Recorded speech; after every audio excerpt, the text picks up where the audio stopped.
If you are watching this, I want you to do something for me before I say another word. Press that like button, right now, wherever your thumb is.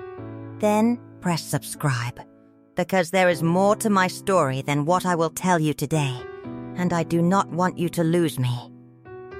And when you are done with that, I want you to go down to the comment box, and I want you to type the name of the town you are sitting in right now.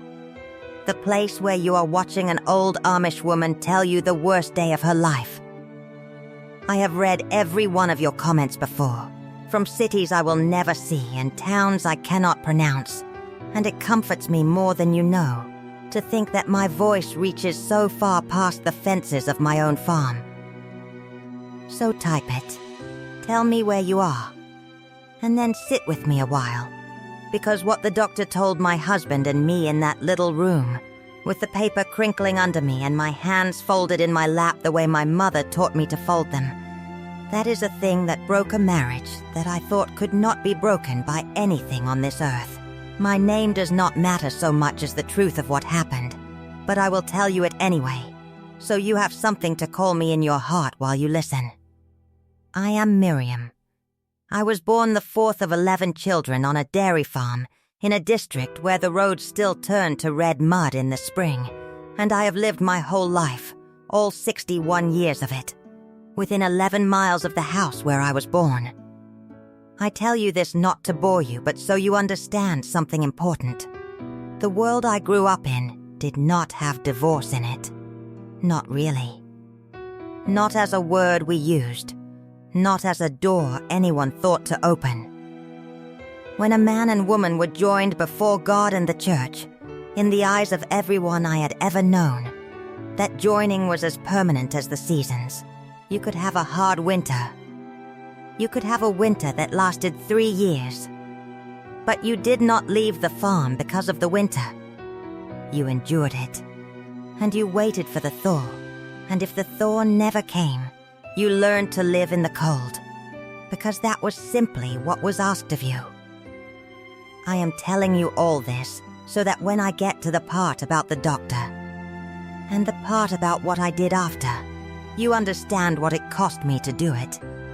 A woman like me does not walk away from a marriage the way a woman in your world might walk away from a marriage. For me, it meant walking away from nearly everything. My church.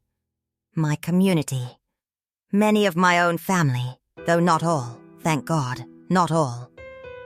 It meant a kind of loneliness that I do not think I can fully describe to you, though I am going to try, because I think somewhere out there, someone watching this is standing at the edge of a decision like mine, afraid to jump, and maybe hearing an old woman's voice telling her story will give that person the courage to do what needs doing. But I am ahead of myself. Let me take you back to where this really begins, which is not in the doctor's office at all, but 40 years before it, in a hayfield in June. I met my husband, Eli, when I was 17 years old, and he was 20. He had come with his family to help with our harvest that summer, because his father and my father had grown up together, and there was an old debt of friendship between our families that ran back generations. The kind of friendship where you simply show up when a neighbor needs hands. And you do not talk about payment, because payment is not the point.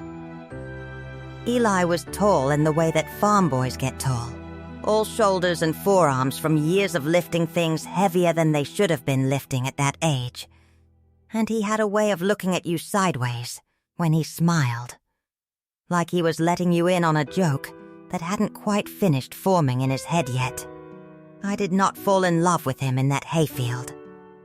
I want to be honest with you, because this is not a fairy tale.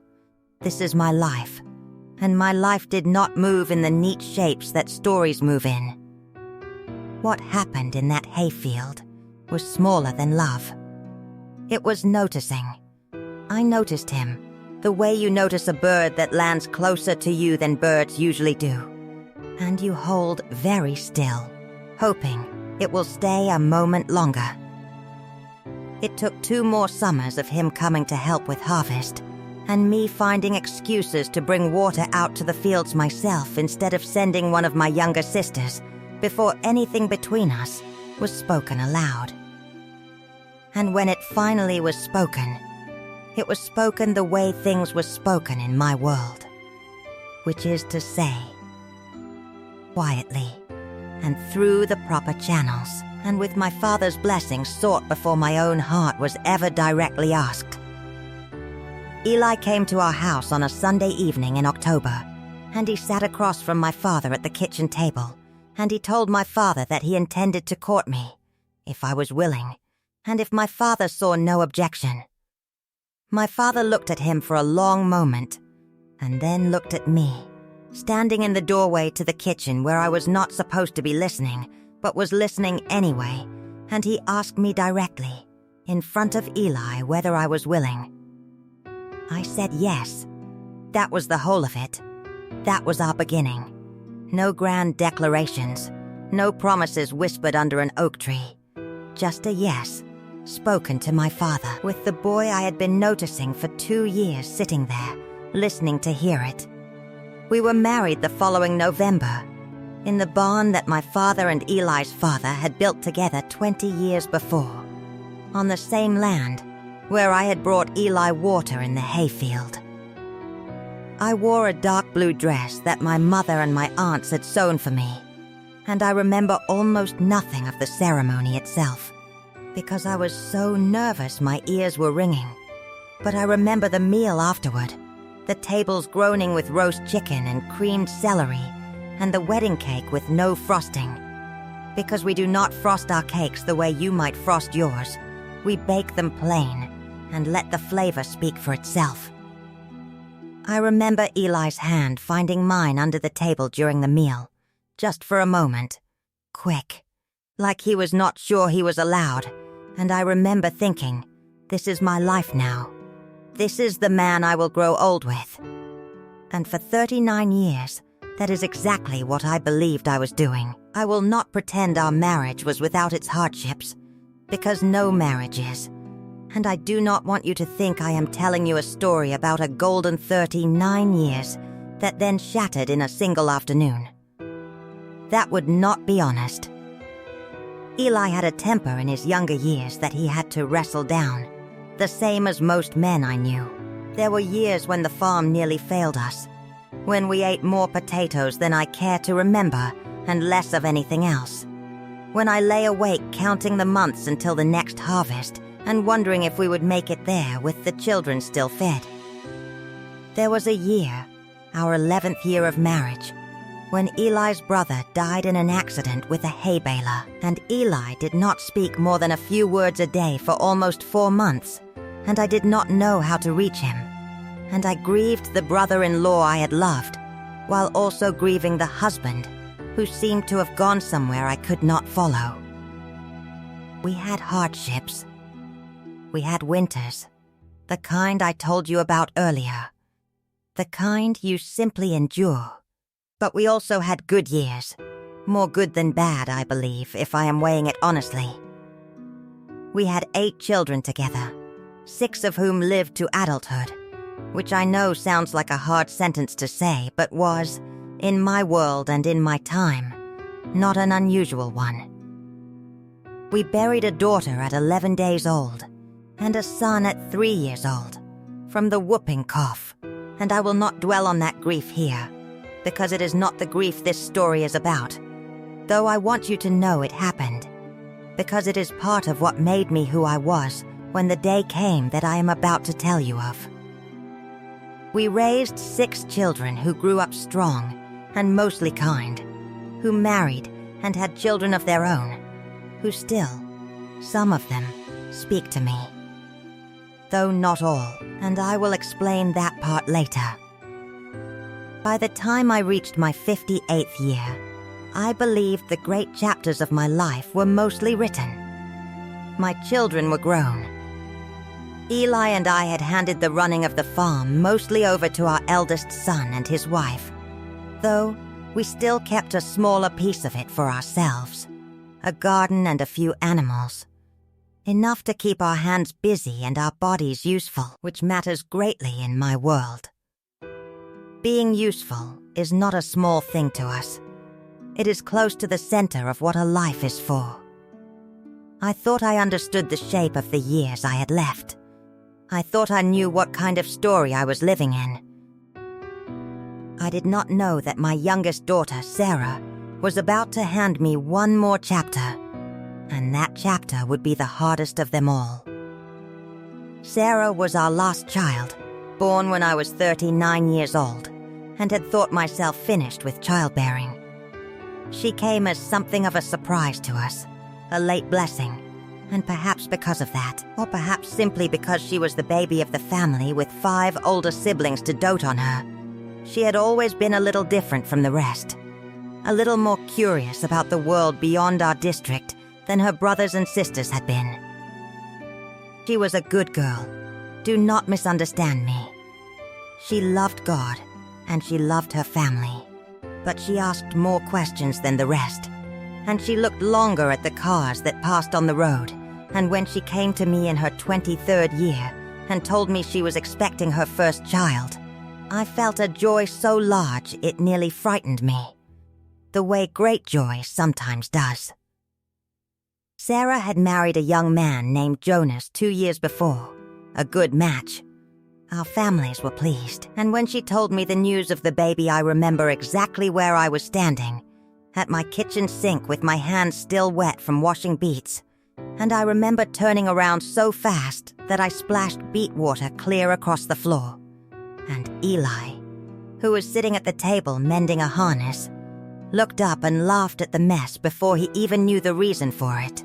When he heard the reason, he laughed harder, and then he got quiet, and I saw his eyes go bright, and he said, "Our Sarah is going to be a mother." Just that. Our Sarah is going to be a mother.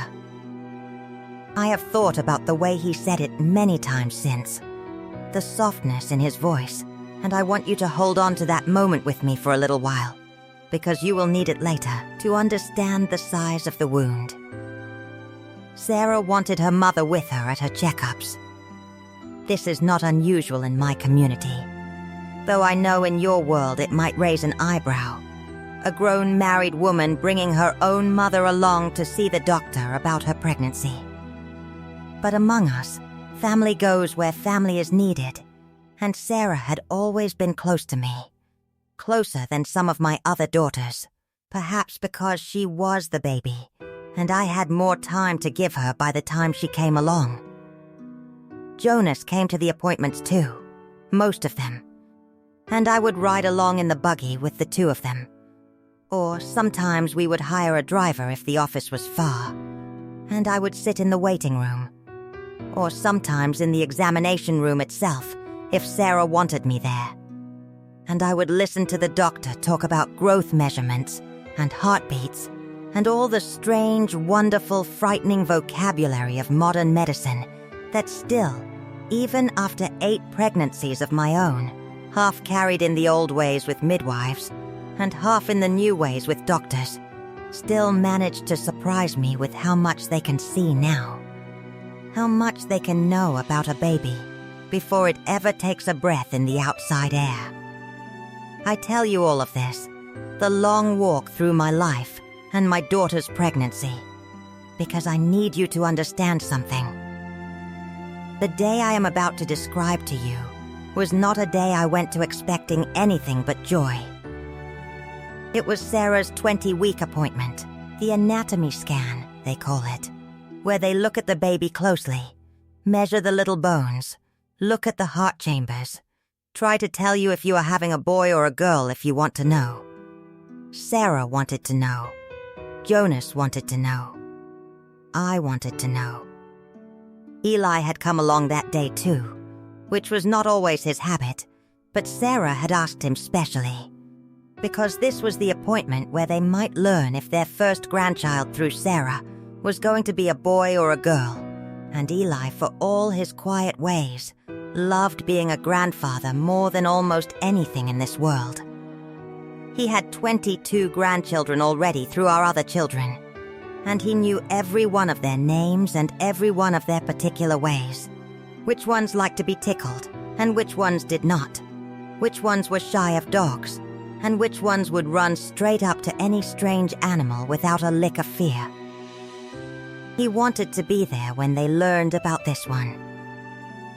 We rode together that morning in a car driven by a man named Roy, who does a good deal of driving for our community, since we do not drive ourselves, and I remember it was a bright morning in early spring, the kind where the light comes in low and gold and makes even ordinary fields look like something painted.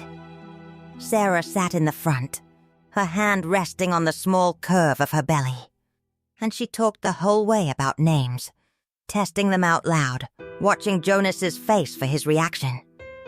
Jonas kept saying, "We'll know soon enough what to call it," and Sarah kept swatting his arm and telling him that was not the point. The point was that they should have names ready either way, a boy name and a girl name, so there was no scrambling later. Eli sat beside me in the back seat, and I remember he reached over at some point during that ride and took my hand, the way he had done under the wedding table so many years before, quick, almost shy, and he gave it a little squeeze, and I looked at him and he was smiling out the window at the fields going by, and I thought, this is a good day. I thought, whatever else has been hard in our life, this, right here, this car full of people I love riding toward good news, this is what it was all for. I want you to hold that feeling in your chest for a moment, because I am about to take it away from you the same way it was taken away from me. And I think it is only right that you feel a small piece of the fall. The appointment started ordinary enough. The technician, a kind young woman named Dana, who had done Sarah's earlier scans too, greeted us all warmly, made a joke about the crowd she had in the room, since it was Sarah and Jonas and myself and Eli, 4 grown adults packed into a room meant comfortably for 2. Sarah lay back on the table, and Dana squeezed the gel onto her belly, and the screen flickered to life with that gray, grainy, moving shape that never fails to bring tears to my eyes no matter how many times in my life I have seen it. A baby, a whole small person, curled and turning in the dark, warm world of my daughter's body. Dana measured things. She pointed out the 4 chambers of the heart, beating away steady as a little drum. She measured the length of the thigh bone, the size of the head, the curve of the spine.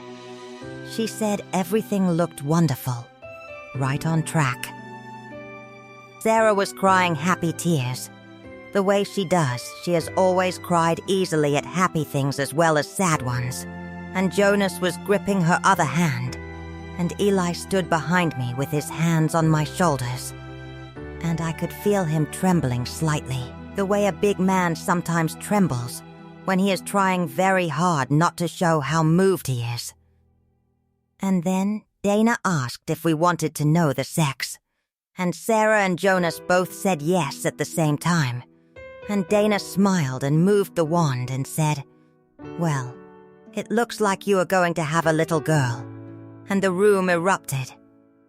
Quietly, the way our room erupts, which is to say Sarah started crying harder and laughing at the same time, and Jonas kissed her forehead, and Eli let out a breath I did not know he had been holding, and said something about how it was about time this family got another girl, since Sarah's older brothers all had boys so far.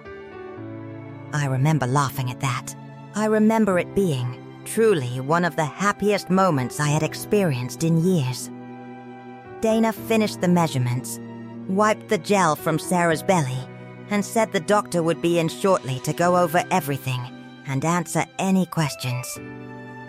And this is where I need you to slow down with me, because everything before this moment was ordinary joy, the kind any family might have on any ordinary Tuesday, and everything after this moment became the hinge on which the rest of my life turned. The doctor who came in that day was not Sarah's regular doctor. Her regular doctor, a woman named Dr. Alvarez, was out that week, and in her place was a younger doctor, a man I had not met before. Dr. Whitfield. He came in with the tablet computer they carry now, scrolling through Sarah's chart, and he was pleasant enough. Professional. The way doctors are, he confirmed what Dana had told us, that the baby's measurements looked healthy, that everything on the anatomy scan appeared normal. Sarah asked him a few questions about her iron levels, about whether the mild swelling in her ankles was something to worry about, ordinary pregnancy questions, and he answered them easily, glancing between the tablet and Sarah as he spoke. And then, because he was going through the chart thoroughly, the way a careful doctor does, he began asking some family history questions, the kind they ask to screen for genetic conditions. Questions about whether there was any family history of certain conditions on either side. Sarah answered what she knew. Jonas answered what he knew about his own family. And then, Dr. Whitfield turned to me and Eli, since we were sitting right there, and asked, almost as an afterthought, whether there was anything in our family's medical history, on either side, that Sarah should know about. Any hereditary conditions, anything unusual. I want you to understand that this was a completely ordinary question. Doctors ask it all the time. In an ordinary family, in an ordinary appointment, this question passes by like a leaf on a stream, barely noticed, easily answered, and everyone moves on to the next topic. I certainly expected it to pass by just as easily in our appointment. I opened my mouth to say something about my own mother's heart trouble, which had come on late in her life, and which I had always been told to mention to doctors when asked such questions. But before I could speak, Dr. Whitfield glanced down at his tablet again, scrolling, and said something that stopped the entire room cold. He said, actually, looking at the genetic screening panel results from Sarah's first trimester, along with the paternity marker that's automatically run as part of the combined screening protocol here. There's something in the data I want to flag, though it may be nothing. Sometimes these things are lab errors, but I want to be transparent with you all since you're here together. I did not, in that moment, understand what he meant by paternity marker. And I do not think Sarah did either, and I certainly do not think Eli did. Though I would learn later that Eli understood something the rest of us did not. Something that made the color drain from his face before the doctor even finished his next sentence. Dr. Whitfield continued, and I am going to tell you exactly what he said, as close as my memory can carry it, because I have replayed this sentence in my mind 10,000 times since that day, turning it over like a stone I cannot put down. He said, the combined screening includes some markers that can occasionally flag unexpected family relationships, and in this case, the panel is showing what looks like an inconsistency. Essentially, the genetic markers suggest that the biological father listed in the chart may not match the expected paternal lineage. And I want to ask, just to rule out a clerical error on our end, whether there's any chance the paternity information in the chart could be incorrect, or whether there might be something in the family history around donor conception, or anything like that we should know about. I remember the silence that followed that sentence more clearly than I remember almost any other silence in my life, and I have lived through many silences, funeral silences. The silence after a hard word spoken in anger, the silence of a barn at 4 a.m, when you are the only one awake in the whole world. But this silence was different. This silence had a texture to it, a thickness, like the air itself had gone solid, and none of us could move through it. Sarah looked confused, genuinely confused, the confusion of someone whose life has not yet caught up with what has just been said. She said something like, "I don't understand. Jonas is the father, there's no donor. What do you mean?" And Jonas was looking back and forth between Sarah and the doctor, his face working through the same confusion. And I remember thinking, in that first split second, that this must indeed be some kind of clerical error, some mix-up of paperwork between Sarah's chart and another patient's. Because the alternative, the thing the doctor seemed to be circling around, did not make any sense at all in relation to my daughter and her husband, who had been faithful sweethearts since they were 16 years old. But then, Dr. Keck Whitfield, trying to clarify, said something further. Something about how the maternal side markers were consistent, meaning Sarah's own genetic material lined up exactly as expected. But that the flag was actually on a different comparison entirely. One the system had run because Sarah's own paternity had also been checked years ago as part of an unrelated genetic panel she'd had done for a different reason. I believe something to do with a screening for a condition on Jonas's side of the family that required Sarah's own genetic baseline to be established clearly. And in cross-referencing that old baseline with the new data, the system had flagged an inconsistency not with the baby's father at all, but with something else entirely. He said, and this is the sentence that ended a 39-year marriage in one breath. He said, actually, looking more closely, the flag isn't about the baby's paternity at all. I apologize for the confusion. It's an older flag in the system tied to Sarah's own record. It appears the genetic data on file from Sarah's earlier testing does not match a consistent paternal relationship with the individual listed as her father in the intake records. Meaning, and I want to say this gently, the data suggests that the man listed as Sarah's biological father may not, in fact, be her biological father. I did not look at Sarah when he said this. I did not look at Jonas. I looked at Eli. I looked at Eli because in that instant, before my mind had even finished processing the shape of the sentence, some older, deeper part of me, the part of a wife that knows her husband's face better than she knows her own, saw something move across Eli's features that told me everything before a single word was spoken. It was not confusion. It was not shock. It was recognition. It was the look of a man who has just heard, out loud in a doctor's office, in front of his wife and his daughter and his son-in-law, a truth he had been carrying alone for over 20 years. I am going to pause here, because I think you need a moment, the way I needed a moment, before I tell you what came next.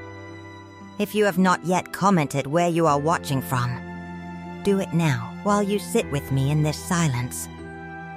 And if this story is holding you the way I hope it is, make sure you have pressed that subscribe button, because there is a great deal more of this I need to tell you, and I do not want to lose you before we get there. The room did not stay silent for long. Sarah, bless her, was the first to find words, though her words came out small and frightened, nothing at all like the confident young woman who had been laughing about names in the car that morning. She said, "Mem, what is he talking about?" And she used the word we use for mother in our language, the word that had meant safety and comfort to her every day of her life until that exact moment. I did not have an answer for her. I looked at her, and then I looked back at Eli, and Eli would not meet my eyes. He was staring at a spot on the floor near the examination table, and his jaw was working the way it worked when he was trying to hold something back, and his hands, which had been resting so gently on my shoulders only minutes before, had fallen to his sides and were clenched. I could see the whiteness of his knuckles even from where I sat. Dr. Whitfield, to his credit, seemed to realize very quickly that he had walked into the middle of something far more complicated than a simple clerical clarification, and he began speaking more carefully, more slowly, explaining that these kinds of flags do occur sometimes in family genetic testing, that they were not uncommon, that there could be many explanations, and that perhaps this was a conversation better had privately, among family, and that he would give us the room. He said something about coming back in a few minutes, or having Dana check back with us, and he made his way to the door, and I remember the small mechanical click of the door latch behind him, sounding impossibly loud in that quiet room. The moment the door closed, I turned to my husband, and I asked him the only question that mattered in that instant. I asked him, "Eli, do you know something about this?" He did not answer me right away. He stood there for what felt like a very long time, though it could not have been more than 10 or 15 seconds, and I watched 39 years of marriage sit balanced on the edge of his silence. And then he said, in a voice so quiet I almost did not hear it, he said, "Miriam, I think we need to talk, but not here. Not in front of Sarah like this." And Sarah, who was still lying half-reclined on the examination table with the paper crinkling under her, with her hand pressed protectively over her belly the way a mother's hand goes when she senses her child needs shielding from something, Sarah said, "No, Dad, you will talk about it here. You will talk about it now. Because you just heard what that doctor said. And if there is something about who my father is, I have a right to hear it right now, not later, not privately, not after you have had time to decide what version of it to tell us. I want you to understand something about Sarah in that moment, because I have thought about it many times since. My daughter, my gentle, easily crying, name-testing daughter, found a steel in her voice in that examination room that I had never heard from her before, not once in 23 years. And I think it was the steel of a person whose entire understanding of herself had just been shaken, and who instinctively understood that the only way to survive the shaking was to demand the truth immediately, fully, without delay, because half-truths and gentle delays are what people offer you when they are trying to manage you instead of respect you. Eli sat down heavily in the chair by the door, the one meant for a support person, and he put his face in his hands for a moment. And then he looked up.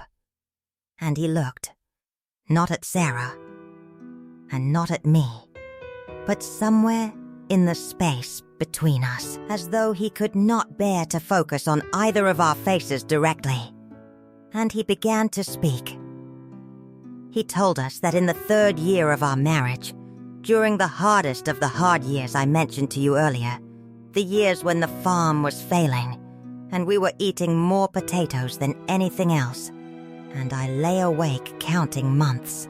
There had been a period of about 4 months when he and I had been living almost entirely separate lives under the same roof.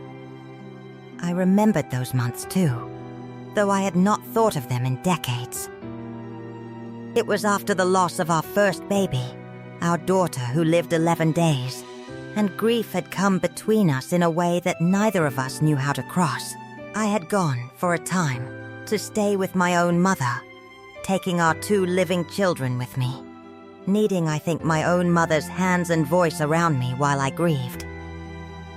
Eli had stayed on the farm, alone, working the fields by himself, and I had believed, all these years, that those 4 months were simply 4 months of 2 grieving people failing to reach each other. 4 months that we eventually found our way back from, that became, in the story I told myself about our marriage, just one more hard winter that we endured and thawed out of. But Eli told us that during those 4 months, he had not been entirely alone. There was a widow in a neighboring district, a woman named Katie, whose husband had died the year before in a farming accident, and who Eli had gone to help from time to time. The way our community expects a man to help a widow with heavy work she cannot do alone. And in his grief, and in his loneliness, and in what he described, with his voice breaking on the words as the worst weakness of his entire life, something had happened between them. Once, he said. It was only once, Miriam, he said, looking at me directly for the first time since he had begun speaking. It was only that one time, and I have carried the shame of it every single day since. And I told myself, because Katie moved away not long after, to live with her sister 2 states over, and because you and I found our way back to each other, and because nothing ever came of it that I knew of, I told myself it was a sin I could carry alone, a sin between myself and God, that did not need to become a wound I inflicted on you or on our family. But something had come of it. Katie had been carrying a child when she left for her sisters, a child Eli did not know about, because Katie never told him.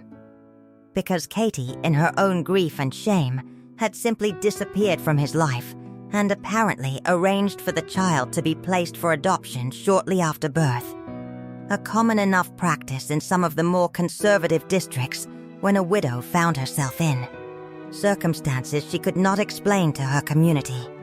And that child, given up all those years ago, adopted by a family 2 counties over, had grown up to be a woman who, in the strange and threading way that the world sometimes works, had ended up donating or having stored genetic material that had at some point entered a database used for exactly this kind of genetic screening and ancestry matching that is common now in modern medicine. I will be honest with you. The technical details of how exactly the 2 profiles came to be cross-referenced were explained to us later by a genetic counselor the office brought in. Something about direct-to-consumer testing kits that people send off in the mail now. Something about databases that can be searched by law enforcement or by medical systems under certain circumstances. And I did not follow all of it, and I do not think it matters much to the heart of what I am telling you. What mattered was this. Eli had fathered a child outside our marriage, 20 years before.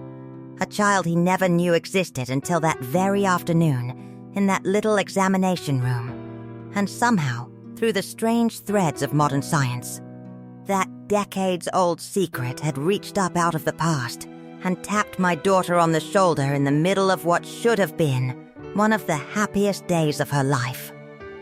I did not scream. I want you to know that.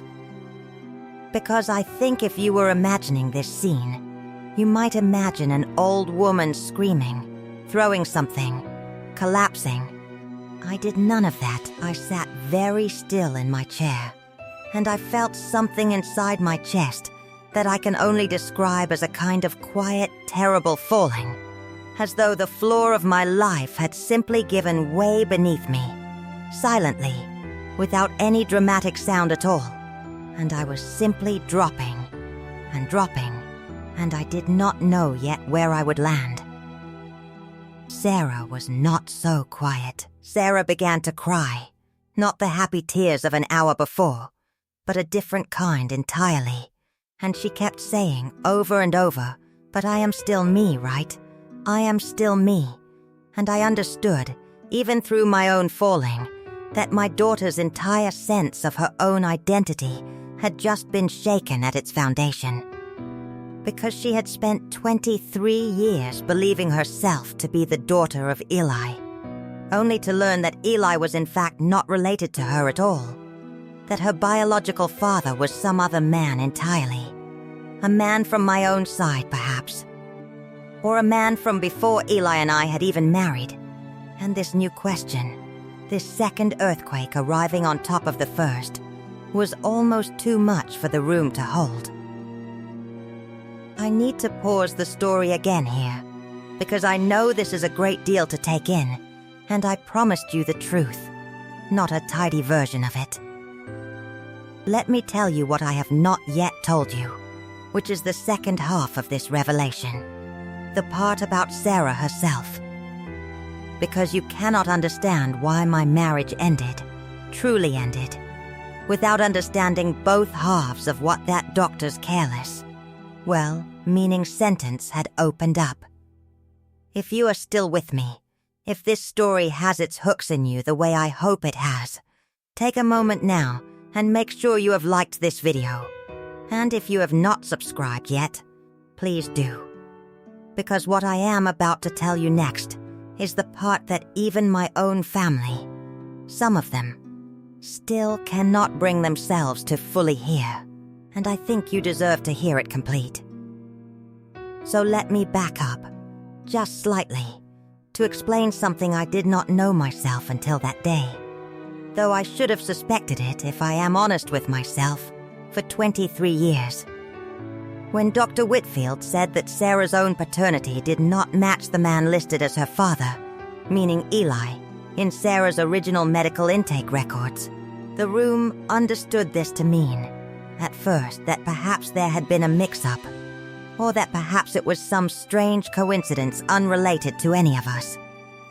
But once Eli began speaking, once the story of Katie and the 4 grieving months came pouring out of him, a second, quieter truth began to surface in my own mind, one I had never let myself look at directly in over 2 decades. Sarah was born 9 months after Eli returned to me from those 4 hard months apart. I had always known, in some small unexamined corner of my mind, that the counting of those months was tighter than it should comfortably have been, tighter by perhaps 3 or 4 weeks than I liked to think about. I had told myself all those years ago, in the relief and joy of a marriage healing itself and a new baby arriving, that babies come early sometimes, that counting is not always exact, that it did not matter, because Sarah was mine, and Eli had come home to me, and whatever the precise arithmetic of it, we were a family again, whole again, and I did not want to look too closely at anything that might crack that wholeness back open. But sitting in that examination room, listening to Eli confess to his 4 months with Katie, I understood, with a horrible falling clarity, that there was another possibility standing right beside the one Eli was confessing to. What if Sarah was not, in fact, conceived after Eli's return to me at all? What if, during those same 4 grieving months when Eli was with Katie, I too had not been entirely as alone as I had led everyone, including myself, to believe? I am going to tell you something now that I have never said aloud to another living soul except on that day, to my husband and my daughter. And I am telling it to you, a stranger, on a screen, because I think there is a mercy in finally saying a true thing out loud after carrying it silent for so long, and because I hope that somewhere, someone else carrying a similar silent thing might hear me and feel a little less alone in it.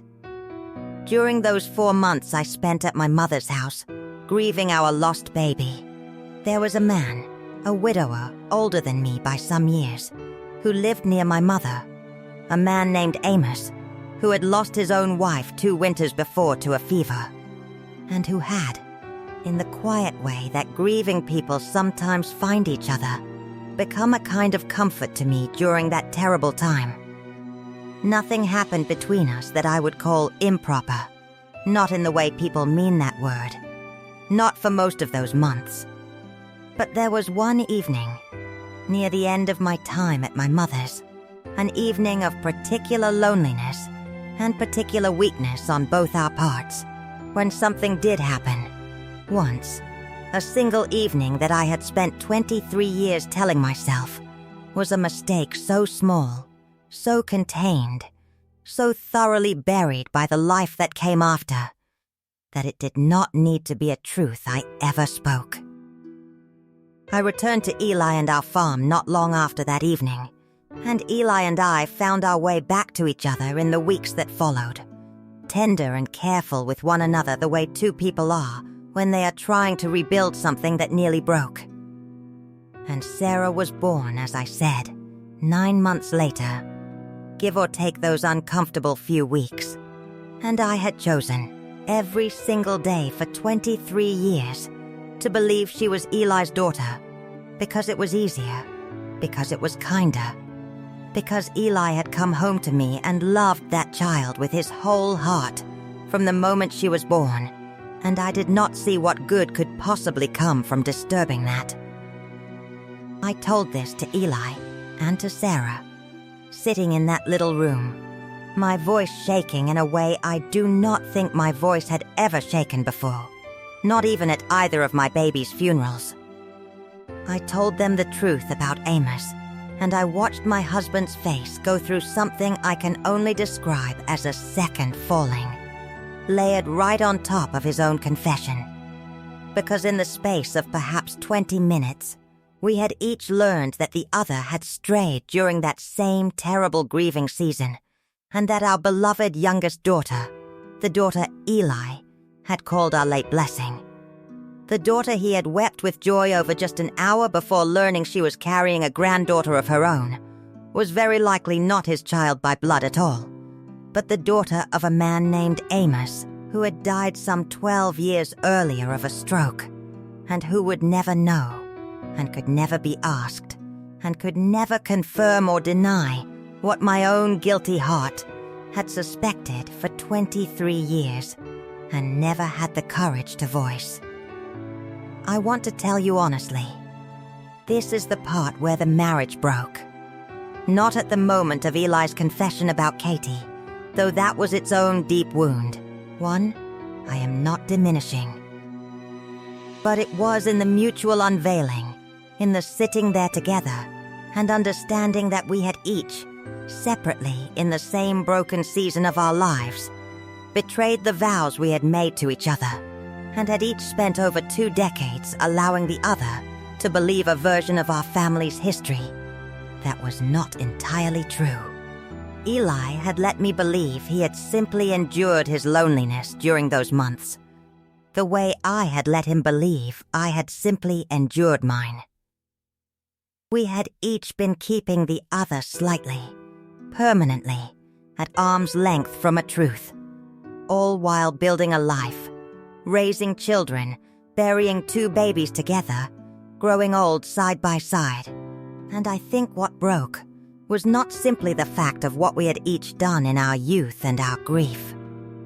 What broke was the discovery that our marriage, which I had believed to be a marriage of complete honesty, complete openness, 2 people who told each other everything, had in fact been built for 39 years on a foundation with a hidden crack running straight through its center, a crack neither of us had ever spoken of, and both of us had quietly, separately, decided to live on top of rather than repair.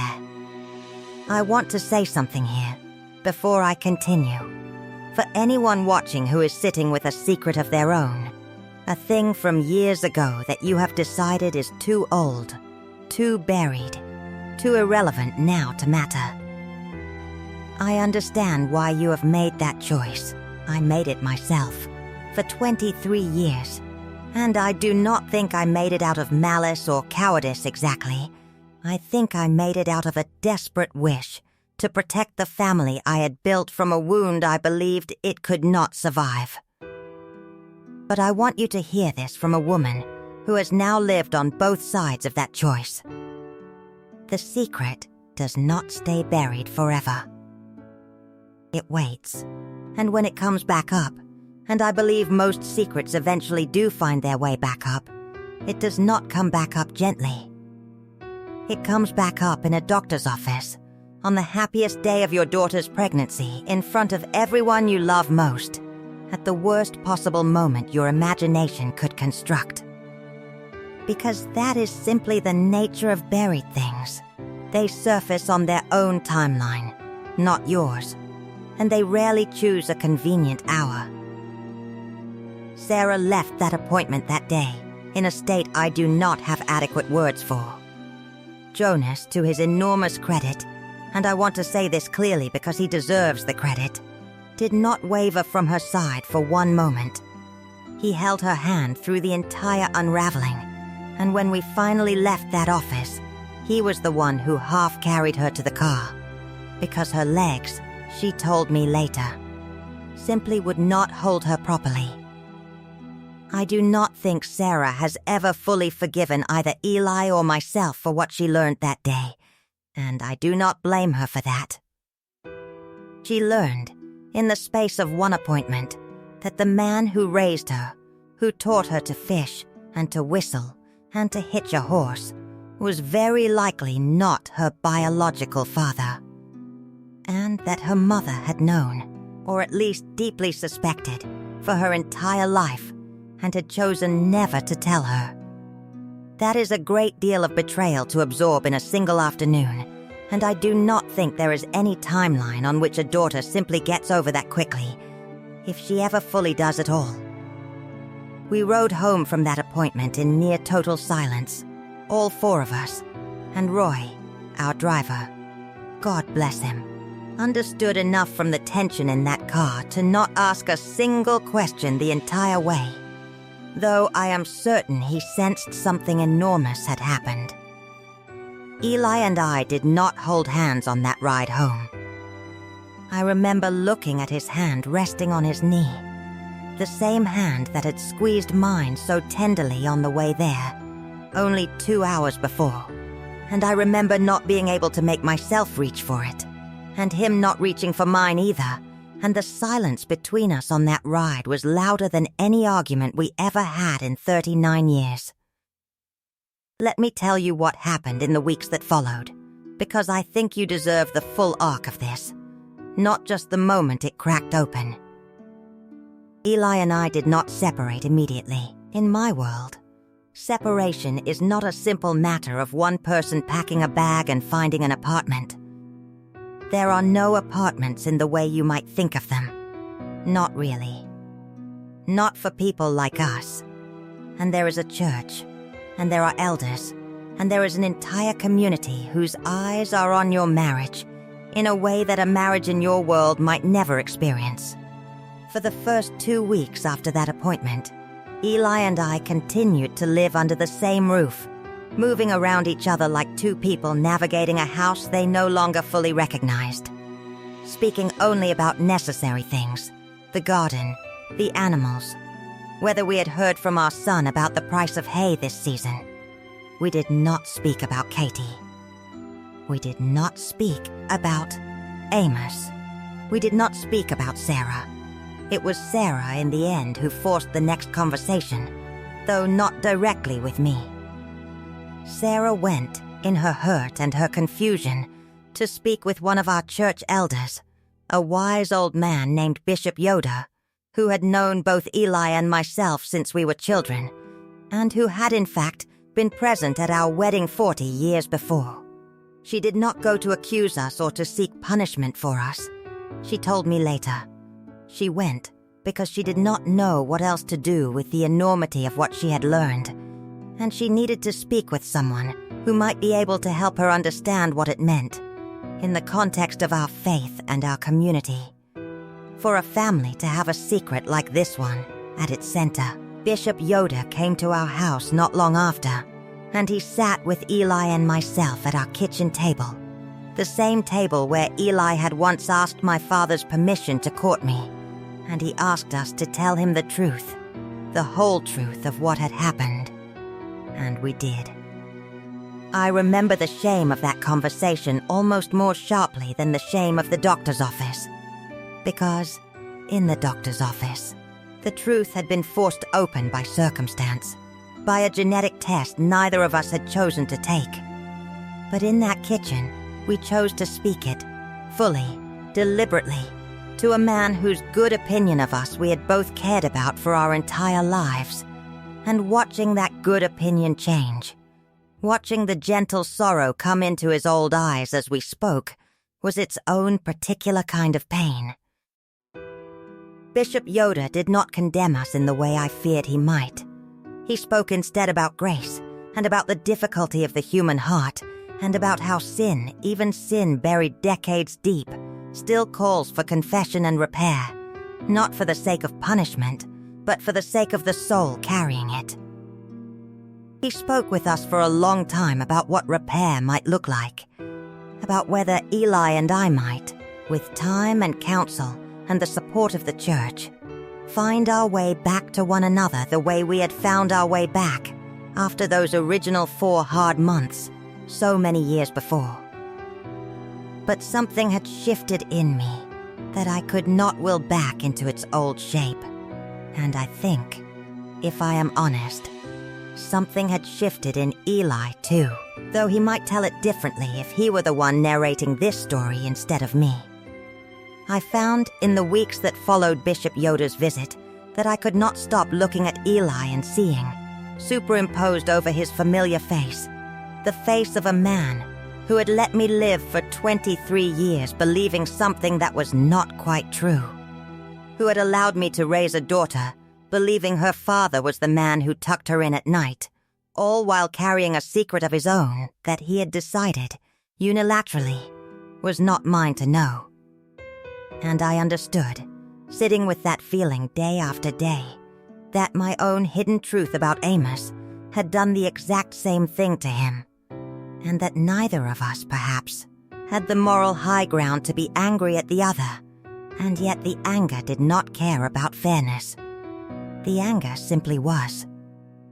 I think what finally decided me, more than any single dramatic moment, was a quiet realization that came to me one evening about 6 weeks after that appointment, while I was hanging laundry on the line behind our house, the same laundry line I had hung wash on for nearly 40 years.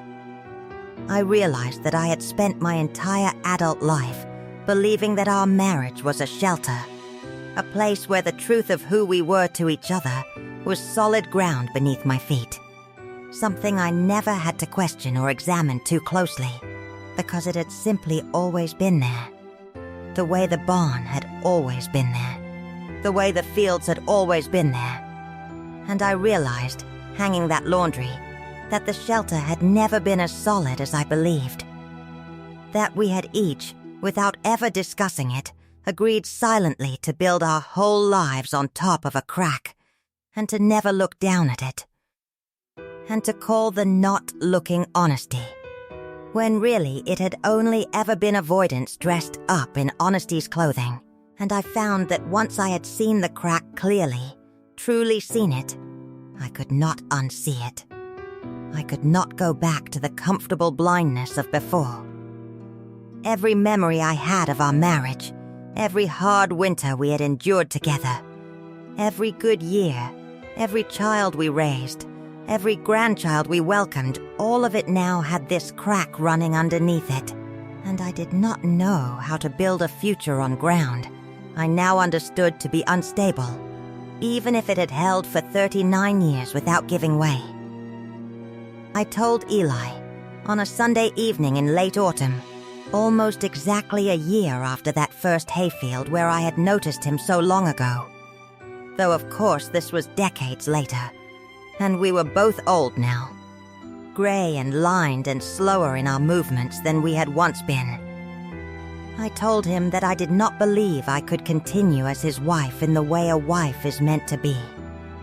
Sharing a bed, sharing a future, sharing the small daily intimacies that make a marriage, rather than simply two people occupying the same house. I told him I still cared for him, deeply, that I did not hate him, that I understood, better than perhaps anyone, the particular loneliness and grief that had led him to Katie all those years ago, because that same loneliness and grief had led me to Amos. But I told him that I could not unknow what I now knew, and I could not pretend to be a woman who had not learned it. Eli did not argue with me, not really. I think, in his own quiet way, he had arrived at a similar understanding around the same time I had, though neither of us had spoken it aloud to the other until that evening. He asked me only one question, and it is a question I still think about often. He asked me whether I believed we could have survived this if it had come to light some other way. Gently, privately, chosen by one of us, rather than forced open by a stranger's tablet computer in an examination room. And I told him honestly that I did not know, that I would never know, because that was not how it had happened, and I did not think there was any use imagining a gentler door into the same room. We separated formally within the church that winter, which in my community involves a process I will not bore you with the details of. Meetings with elders, a period of discernment, an eventual acknowledgement before the congregation that Eli and I would be living apart, though we would remain, in the eyes of the church, still married, since divorce as your world understands it is not something my faith recognizes or permits in the way yours does. I moved into a small house on my eldest son's property, a house that had once been used to store equipment and that my son and his sons converted, with quiet, uncomplaining kindness, into a small dowdy horse, a grandmother's house, for me to live out my remaining years in. Eli remained on our old farm for a time, and then eventually moved to live with one of our sons who had more room. And I understand he has grown quieter in his old age, quieter even than he was before. And I understand from my children who still speak to both of us that he carries a great sorrow about how things ended, though he has never come to me directly to ask me to reconsider. And I do not know if I would say yes if he did. Sarah, I am glad to tell you, gave birth to a healthy baby girl the following summer. A granddaughter I have held in my arms more times than I can count. And slowly, over many months, Sarah has found her way back to speaking with me regularly. Though something remains different between us that I do not think will ever fully heal. A carefulness in the way she looks at me sometimes, as though she is still deciding, moment to moment, how much of her old trust in me she is willing to extend again. Her relationship with Eli, I am sorry to say, remains more distant. She has not cut him off entirely, but the ease that once existed between them, the ease of a daughter who never questioned whose daughter she was, has not returned, and I do not know if it ever fully will, particularly since a private genetic test Sarah pursued on her own, some months after all of this came to light, confirmed what the doctor's flag had first suggested, that Eli is not, in fact, her biological father. Some of my other children have been kinder to me through this than others. My eldest son, in whose care I now live, has never once made me feel judged, though I know he has his own private grief about his parents' marriage ending after 39 years. A grief he does not often speak of, but which I see sometimes in the careful, gentle way he checks on me. Two of my other children have been more distant, more disapproving, believing, I think, that I should have found a way to endure this the way I endured every other hard winter of my life, that the vow I made before God so many years ago should have held regardless of what truths came to light. I do not argue with them when they say this, because I understand where it comes from, and because some part of me still wonders, in my quietest hours, whether they are right, whether a stronger, better woman than myself might have found her way to forgiveness and repair rather than separation. I do not know the answer to that. I have stopped expecting myself to know the answer to that. Before I get to what I know now, I want to go back and give you some of the pieces I skipped over too quickly. Because in the telling I have a habit of rushing past the hard parts, the way you rush past a graveyard on a dark road, eyes forward, foot a little heavier on the pedal than it needs to be.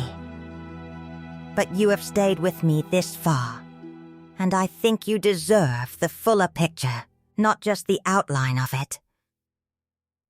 Let me tell you more about those first days after the appointment, because I do not think I gave them their proper weight. The evening we returned from that appointment, Eli and I sat down to a supper neither of us touched. I had made a chicken pot pie that morning, before we left, back when I was still a woman who did not know her marriage had an ending date attached to it, and I remember taking it out of the oven that evening and setting it on the table between us, and neither of us lifted a fork. We simply sat there, on opposite sides of a table we had eaten 1,000 meals at together, and we let the pie go cold, and eventually I got up and covered it and put it in the icebox, and we went to bed without a word, lying on our backs in the dark, both of us awake, both of us pretending to be asleep for the other's sake, the way you do when you do not yet have the words for what has happened, and you are too exhausted to go looking for them. I did not sleep that night. Not really. I lay there running the arithmetic of my own life over and over in my head, the way you might run your tongue over a broken tooth, unable to stop probing the sharp edge of it, even though every touch brought fresh pain. I thought about Amos, who I had not allowed myself to think of directly in years, not because I had forgotten him. A woman does not forget a thing like that, but because I had built a very careful wall around the memory, a wall I visited perhaps once or twice a year, briefly, in the deep quiet of a sleepless night, and then sealed back up in the morning with the ordinary business of living. That night, for the first time in over 2 decades, the wall came down entirely, and I let myself remember him fully, his kindness, his own grief over his late wife, the particular gentleness he had shown me during a season when I felt I might break apart from sorrow over our lost baby. I want to be honest with you. I did not regret, that night, that Amos had existed in my life, or even that what happened between us had happened. What I regretted, lying there in the dark next to a husband who no longer felt entirely like my husband, was that I had never found the courage to tell Eli the truth of it myself, on my own terms, in my own time, rather than letting it surface the way it had. The next morning, Eli left the house before I woke, which was unusual for him, since in our whole marriage he had almost always waited for me to rise before starting his chores, a small habit of consideration he had kept up even into our old age. I found him later that morning, sitting on the fence rail by the horse pasture, not doing anything, not mending anything, not tending to any animal, simply sitting, staring out at nothing in particular. And when I came near, he did not turn to look at me. I stood beside him for a long while without speaking, and finally he said, without turning his head, Miriam, I do not know how to be your husband today. I did not know how to answer him, because I did not know how to be his wife that day either, and so we simply stood there together. 2 old people who had built an entire life side by side, now standing on either side of a canyon neither of us had known was there the day before. I want to tell you a little more about Bishop Yoda's visit, because I gave you only the outline of it before, and the fuller conversation matters, I think, to understanding how a community like mine tries to hold a broken thing together, and why in our case, it was not enough. Bishop Yoda came not once but 3 times over the following month, each visit longer and more searching than the last. On his second visit, he asked to speak with me alone for a time, out on the porch, while Eli remained inside. He asked me, gently, whether I believed I could find it in myself to forgive Eli for Katie, and I told him, honestly, that I already had forgiven Eli for Katie, that this was perhaps the strangest part of the whole ordeal, that the forgiveness had come to me almost immediately and without much struggle, because I understood, in my bones, the particular desperate loneliness of that grieving season, since I had lived my own version of it. What I could not seem to find my way past, I told him, was not forgiveness at all, but trust. The simple daily trust that had once let me sleep easily beside a man I believed I knew completely, and which I now found myself unable to summon no matter how I tried. Bishop Yoda nodded slowly at this, and he told me something I have carried with me since. something I did not expect from a man of his age and his position in our church. He said that forgiveness and trust are not the same coin, though people often mistake them for being so. He said a person can forgive fully, completely, with their whole heart, and still find that the trust which forgiveness is supposed to restore does not come flooding back simply because the forgiving has been done. Trust, he told me, has to be rebuilt slowly, brick by brick, through years of small, consistent honesty, and he asked me whether I believed Eli and I had enough years left in us to rebuild something that large from so far down in the rubble. I did not have an answer for him that day. I am not certain I have a full answer for it even now. On his third visit, Bishop Yoder brought with him a passage from Scripture that he read aloud to both Eli and myself, sitting at that same kitchen table, about how a house divided against itself cannot stand.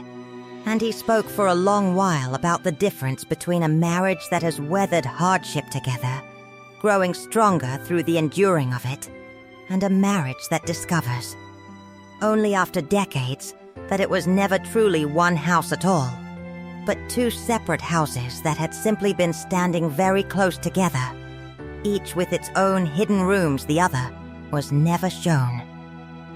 He did not tell us in the end what to do. He told us that the choice belonged to us and to God, and that whatever we chose, the church would try to walk beside us through it as gently as our traditions allowed, though he was honest that separation, even the limited kind of separation our faith permits, would not be an easy road for either of us, socially or spiritually, and that some in our community would not understand it, and some might judge us harshly for it, and we should be prepared for that cost before we chose it. He was right about that cost, and I want to tell you a little about what it looked like, because I think it is important for you to understand what a woman in my position gives up when she makes a choice like mine. So different from what a woman in your world might give up making a similar choice. In the months after Eli and I formally separated within the church, I lost, gradually and quietly, a number of friendships I had held for decades. Not all at once, not with any dramatic confrontation, but in the slow way that ice melts off a pond. Unnoticed until one day you look and the whole surface has changed. Women I had quilted with for 20 years began finding reasons not to include me in the frolics anymore. Or included me, but grew strangely formal and careful around me, as though my situation were a kind of illness they worried might be catching. I understood, even as it hurt me, that this was not entirely cruelty on their part. In my world, a broken marriage, even a limited church-sanctioned separation like mine, unsettles something deep in the collective sense of order that our whole community depends on. And I think many of those women were not judging me so much as they were frightened. Frightened of what it might mean if a marriage as long and as seemingly solid as mine and Eli's could still come apart after 30. 9 years, frightened of what cracks it might reveal in the foundations of their own homes if they looked too closely at mine. I lost, too, a certain standing I had held in our community for most of my adult life. A quiet respect that comes to a woman who has raised many children successfully, who has been a faithful wife for decades, who has served on the right committees and brought the right dishes to the right funerals. That respect did not vanish entirely, but it thinned, and I felt the thinning of it every time I walked into a room and noticed the particular way certain women's eyes would flick toward me and then away, cataloging, I imagined, all the ways my situation confirmed whatever private anxieties they carried about their own marriages. But I want to tell you also about what I did not lose, because I think it would be dishonest of me to paint my community only in shades of judgment, when there was also, mixed in with the hurt, a great deal of quiet kindness that surprised me. My sister Ruth, 3 years younger than me, showed up at my door nearly every week for the first 6 months after the separation, sometimes with nothing more than a jar of her chow chow and an offer to sit with me a while, not asking me to explain myself, not offering advice I had not asked for, simply sitting, the way sisters do, filling the silence with small, ordinary talk about her own grandchildren and her own garden, letting me borrow, for an hour here and there, a sense of normal life continuing on around me even while my own life had come apart at its center. And there was an older widow in our district, a woman named Fanny, who had lost her own husband many years before under circumstances I never asked her to explain, and she never offered, who sought me out not long after word of my separation had traveled through the community, as such news always does, faster than any of us would like to admit. Fanny found me one afternoon hanging laundry, the same laundry line where I told you I had my great realization, and she stood with me a while, helping me pin sheets to the line without being asked, and finally she said to me, in a voice with no judgment in it at all, only a kind of weary understanding, she said, "Miriam, everyone in this district thinks they know what a marriage is supposed to look like from the outside, and almost none of them have any idea what actually happens inside one, mine included, yours included," and she said, "Whatever you decide to do, I will not think less of you for it, because I have learned that a woman only truly knows the weight of her own marriage, and no one else is fit to judge how she carries it." I have never forgotten that conversation, and I think of Fanny often, and I am grateful, more than I can properly express, for the handful of people in my life who offered me that kind of grace during a season when I badly needed it, and did not always receive it. I want to go back now and tell you a little more about the day I actually moved out of the house Eli and I had shared, because I think the physical act of it carries its own particular weight that I have not yet described to you. It was a cold morning in early December, nearly a full year after Sarah's fateful appointment, when I finally packed the last of my belongings into the small, dawdy horse my son had prepared for me. Eli helped me carry boxes that morning, which surprised me, and which I did not ask of him, but he simply appeared at the house at first light and began loading things into the wagon without a word, and I let him, because I understood it was his way of doing the only thing left that felt useful to him in a situation where nothing else he could offer seemed to matter anymore. We worked together in near silence for most of the morning, the two of us, carrying the accumulated evidence of 39 years of shared life out to a wagon, piece by piece. The quilt my mother had made for our wedding, the rocking chair I had nursed all 8 of our children in, the small wooden box where I kept letters from my own mother, long since passed, the clock that had hung in our kitchen for as long as either of our children could remember. At one point, carrying out a box of my winter clothes, I passed Eli in the doorway, and we both stopped, awkwardly, neither quite able to pass the other in the narrow frame, and for a moment we simply stood there, close enough to touch, and I saw in his face an expression I had seen only rarely in all our years together, an expression of pure, unguarded grief, the kind a person's face makes when they have stopped trying to protect themselves from being seen.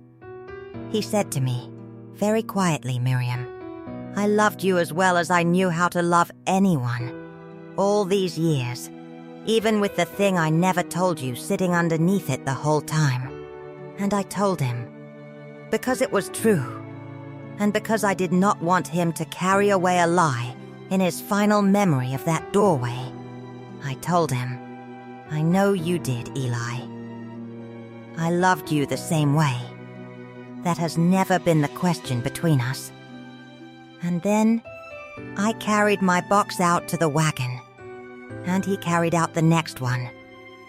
and by the middle of that afternoon, the house we had shared for 39 years held only his belongings, and mine were arranged, however awkwardly, in a small converted equipment shared on our son's property that was now, whether I felt ready for it or not, my home. I want to tell you about that first winter alone, because I think it is the part of this story that surprised me most. More than the appointment itself, more than the packing, more even than the slow cooling of certain friendships. I had expected, going into that winter, that I would be consumed by grief, by loneliness, by the particular ache of an empty bed after 39 years of a full one. And there was grief, do not misunderstand me. There were nights I cried into a pillow in a house that did not yet feel like mine, missing the particular sound of Eli's breathing beside me, a sound I had fallen asleep to for 4 decades, and had never once, in all those years, thought to be grateful for. The way you are never grateful for the sound of your own heartbeat until something makes you notice it is there. But alongside the grief, unexpected and almost shameful in how quickly it arrived, was something else, a kind of quiet I had not experienced since I was a very young girl, before marriage, before children, before the constant weight of being needed by so many people in so many directions at once. I found, in that small converted shed that became my home, that I could arrange my few belongings exactly as I wished, with no one else's preferences to consider. I found that I could rise when I wished, pray when I wished, sit in silence for as long as I wished, without another person's schedule pressing against my own. I want to be careful here, because I do not want to suggest that this quiet made the ending of my marriage worth it, or that I am grateful, exactly, for how things unfolded. But I think it would be dishonest of me not to tell you that somewhere in that first hard winter alone, I discovered a version of myself I had not met in almost 40 years. A woman with her own rhythms, her own small sovereignties, and I found, to my own surprise, that I did not entirely dislike her. I want to tell you more, too, about my grandchildren, because their reactions to all of this have been among the most tender and most complicated threads of the whole story. Some of my grandchildren, the older ones, old enough to understand at least the shape of what had happened, even if not every detail, treated me with a new gentleness after the separation, a kind of careful tenderness that both moved me and made me sad, because I do not think a grandmother ought to need careful handling from children young enough to still believe, mostly, that the world is a fundamentally safe and orderly place. My granddaughter Leah, my eldest son's second daughter, who was 15 at the time, took to visiting me in my little house every Saturday afternoon that first winter, bringing her mending with her, sitting across from me in companionable silence for an hour or two. And I understood, without either of us ever saying it directly, that she had appointed herself my guardian in some small way, making sure her old grandmother was not too alone.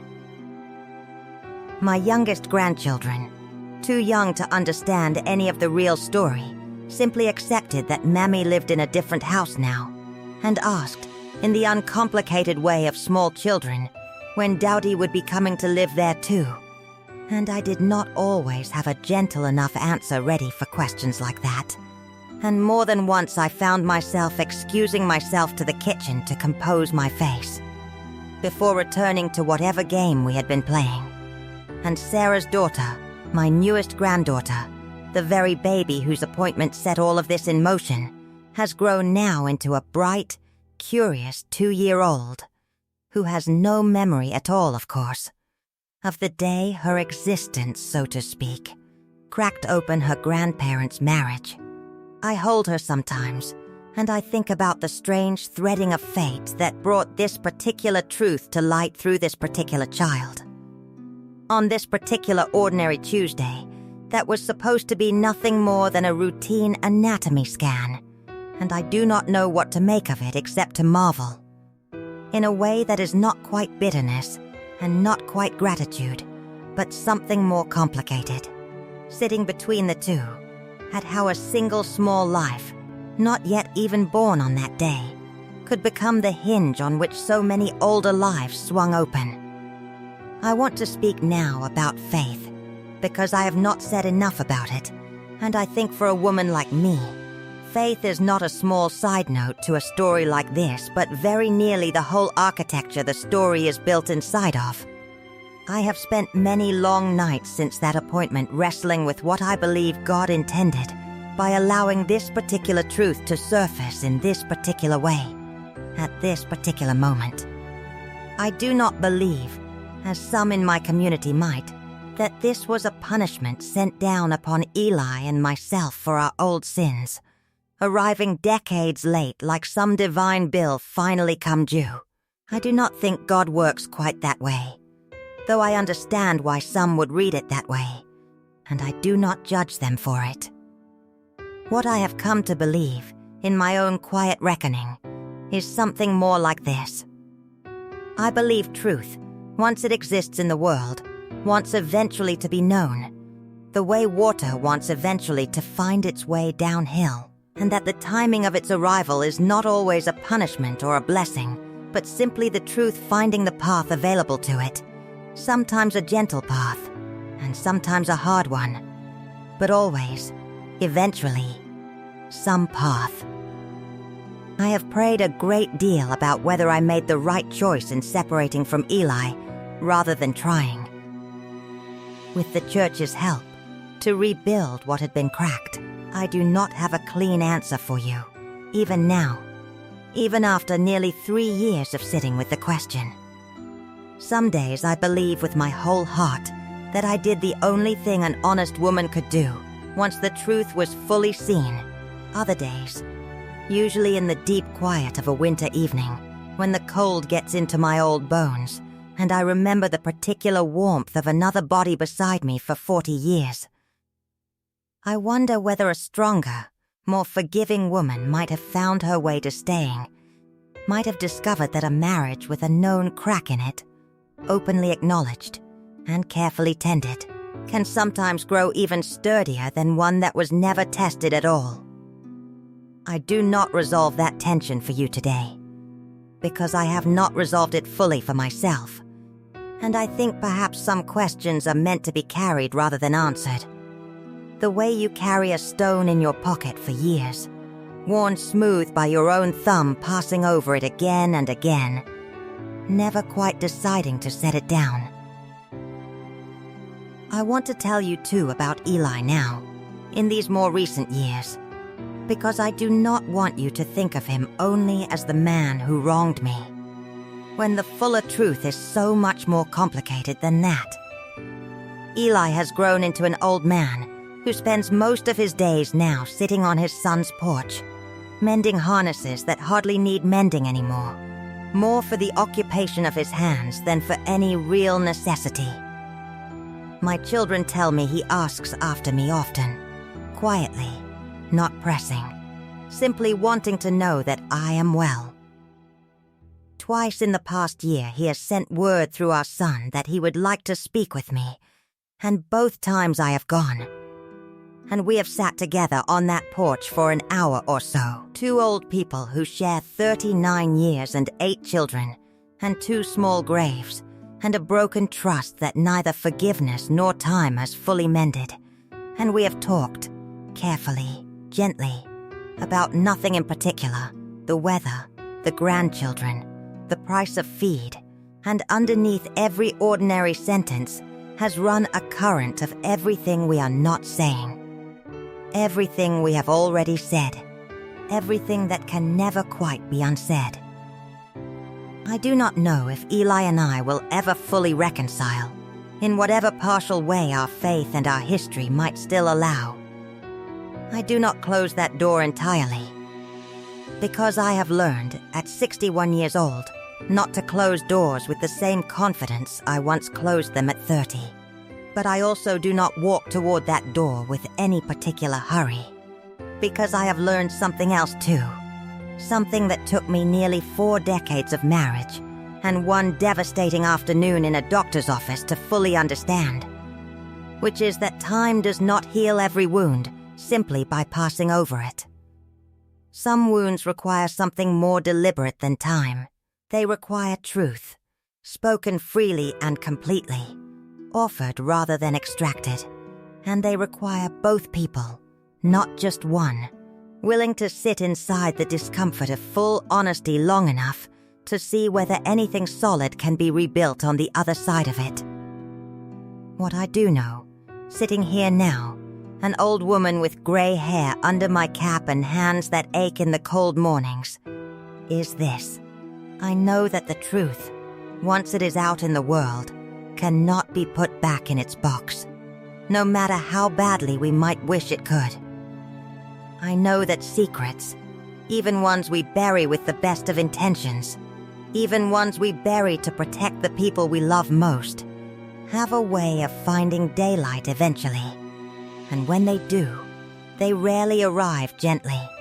I know that a marriage built on a foundation with a hidden crack in it can hold for a very long time, decades even, and can hold real love, real joy, real children raised well and loved deeply.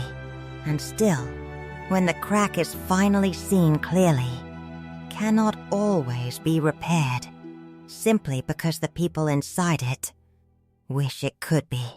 And I know that I do not regret telling the truth, even though telling it cost me nearly everything I had built my identity around for 39 years. I regret deeply that the truth was not mine to tell on my own terms, that it was pulled out of both Eli and myself by a stranger's careless, well-meaning sentence in a room full of people we loved. I wonder sometimes what would have happened if I had found the courage 20 years ago, or even 10, or even 5, to sit Eli down at our kitchen table and tell him myself about Amos. To give him the choice of what to do with that truth on a quiet evening of our own choosing, rather than having it forced into the light on what should have been one of the happiest days of our family's life. I will never know what that gentler telling might have led to, because I did not choose it, and now I never can.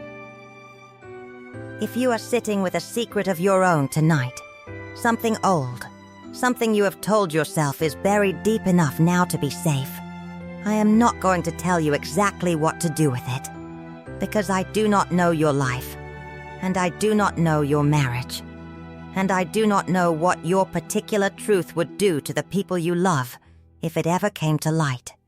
But I will tell you what an old Amish woman who lived through this has come to believe in the quiet years since. I believe a chosen telling, however hard, however frightening, is almost always kinder than a discovered one. I believe the people who love us are usually stronger and more capable of grace than we give them credit for, if we give them the truth ourselves, with our own hands, rather than letting it be ripped from us by circumstance. And I believe that whatever it costs to tell the truth on your own terms, it very likely costs less than what I paid. Sitting in that little room, listening to a doctor's tablet computer end my marriage in a single, well-intentioned sentence. I skipped past something earlier that I think deserves its own telling, which is the meeting we had, about 2 weeks after that appointment, with a genetic counselor the medical office arranged for us. A kind, patient young woman named Miss Carter, who spent nearly 2 hours with our family trying to help us understand, in plain language, exactly how a decades-old secret had managed to surface through a routine pregnancy screening. I want to tell you about that meeting, because I think the strangeness of it, the collision between the oldest kind of human secret and the newest kind of human science, is part of what made this whole ordeal feel so disorienting, like being struck by lightning out of a clear sky.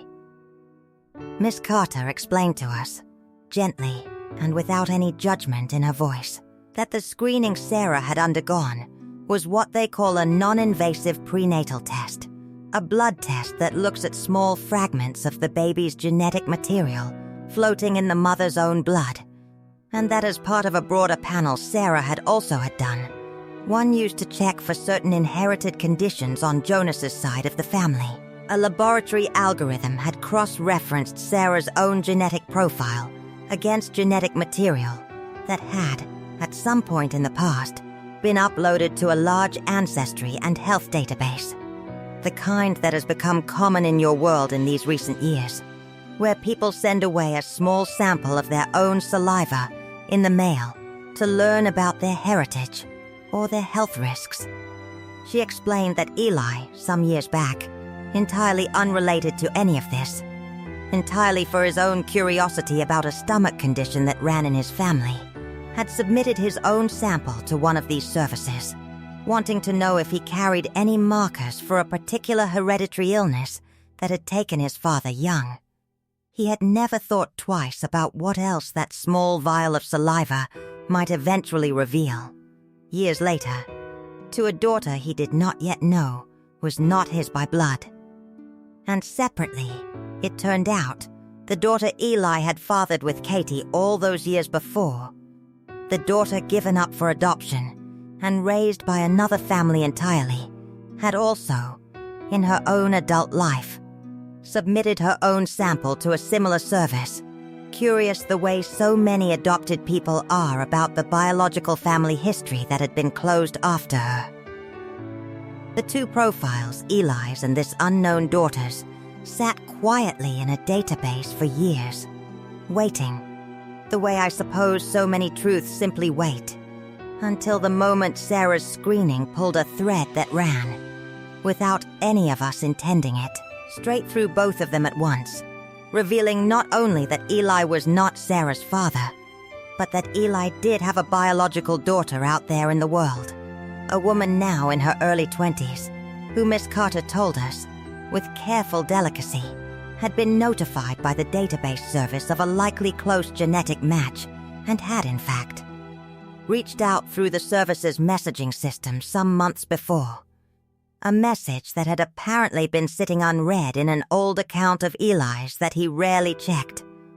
An account I did not even know he had. I remember the look on Eli's face when Miss Carter told us this last part. The look of a man discovering that the daughter he never knew he had already, in her own quiet way, been reaching for him, months before any of this ever reached a doctor's office, and that he had missed her reaching entirely. Buried in a digital inbox he had forgotten existed. I do not know, to this day, whether Eli has ever answered that message, or whether he ever will. It is not my business anymore, strictly speaking, though I confess I still wonder about it sometimes. That unknown young woman out there somewhere, my husband's daughter and yet no relation to me at all, carrying her own version of this story that none of us will likely ever fully know. Jonas, I want to say more about, because I have not given him enough space in this telling, and he deserves it. Through every part of this, from the moment Dr. Whitfield first spoke that fateful sentence, through the genetic counselor's meeting, through Sarah's tears and anger and confusion in the months that followed, Jonas remained a steady, patient, unwavering presence beside my daughter. Never once making the situation about himself. Never once suggesting that this complicated inheritance somehow reflected poorly on the child they were expecting together. Never once wavering in his love for Sarah, even as she wavered, for a time, in her understanding of who she herself was. I have come to love my son-in-law more deeply through this ordeal than I think I even did before it, watching him hold my daughter together during a season when the rest of us, myself included, were often too consumed by our own unraveling to hold her the way she needed. I remember one evening, a few months after everything had come to light, when Jonas came to visit me alone, without Sarah's knowledge.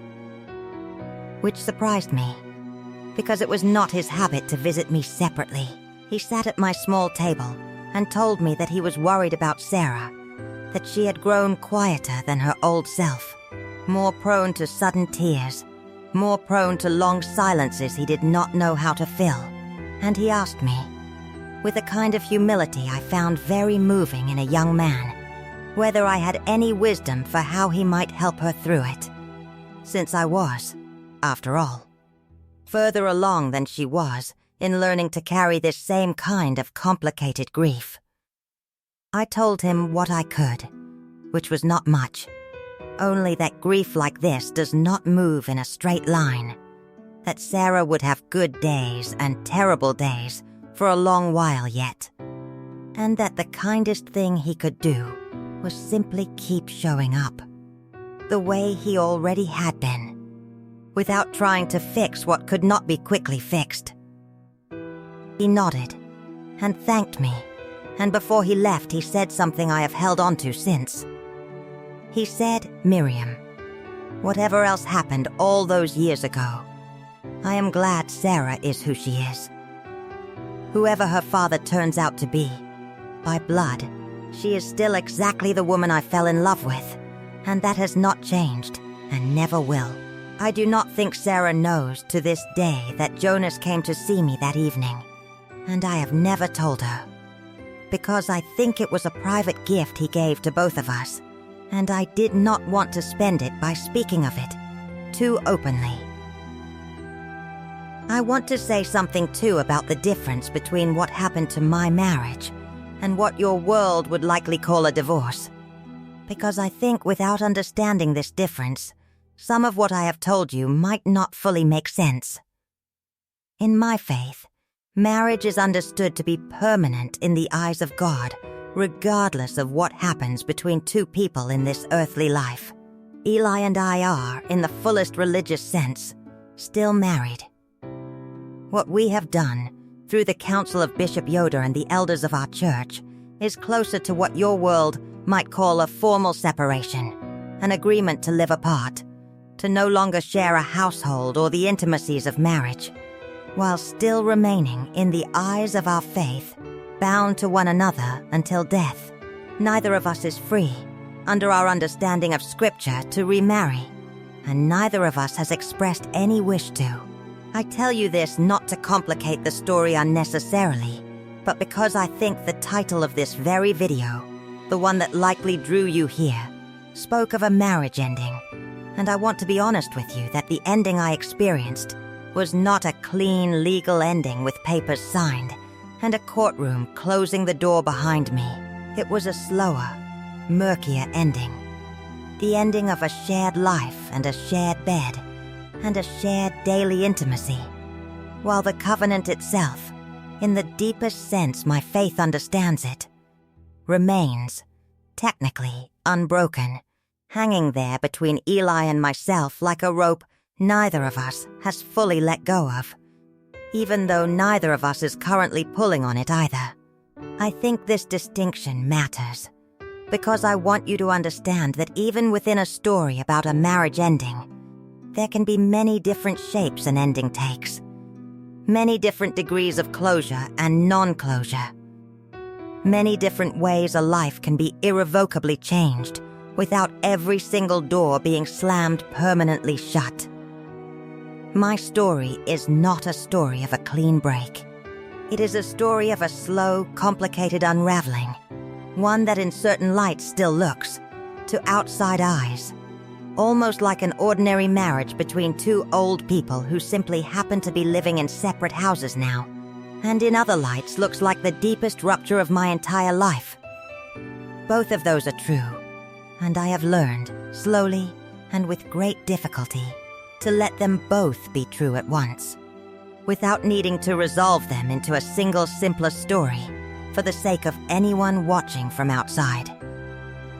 There is one more conversation I want to tell you about before I close this story out, because I think it belongs here, near the end, even though it happened only a few months ago, long after most of what I have already told you.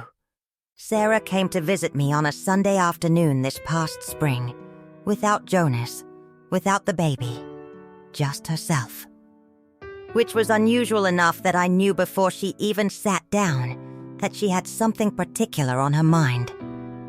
We sat together on the small bench outside my door, watching the light come down gold through the trees the way it does in late afternoon. And for a long while she did not say anything at all. And I did not press her, because I have learned, across 61 years, that some conversations need to be allowed to arrive in their own time, the way bread needs to be allowed to rise in its own time, and pressing at it too early only flattens what was trying to grow. Finally, she said, "Mem, I have been so angry with you." And I said, "I know, Sarah. I have known that every day since it happened." And she said, "I do not think I have been angry only because of what happened with Amos, or even only because you kept it from me my whole life. I think I have been angry because I spent 23 years believing I understood exactly who I was, whose daughter I was, what blood ran in me. And in a single afternoon, all of that turned out to be built on something I never got to choose or examine for myself. You and Dad got to choose whether to tell that truth for over 20 years. I never got the chance to choose whether I wanted to know it. It was simply taken from me, all at once, in front of strangers." I sat with that for a long moment before I answered her, because I did not want to reach for an easy comfort that would only paper over what she was telling me. And then I said, "You are right, Sarah. I did take that choice from you. Not on purpose, not by planning it, but by the simple accumulation of 39 years of silence, which added up, in the end, to the same result as if I had planned it." I told her that I did not have a good defense for that the best I could offer her was the truth of why I had done it, which was fear. Plain fear. Fear of losing the family I had built. Fear of what the truth might do to a marriage and a community I loved. And that fear, I told her, is rarely a good enough reason for withholding the truth from the people it belongs to, even when it feels, in the moment, like the only reason in the world. Sarah cried for a while after that, and I let her, and eventually she leaned her head against my shoulder the way she used to when she was very small, and she said, "I do not know how to feel about Dad. I do not know if I can call him that anymore. In my heart, even though he raised me, even though he is the only father I have ever known in every way that matters except one." And I told her, "Sarah, you do not have to resolve that today, or this year, or perhaps ever fully. Eli raised you with his whole heart, from your first breath.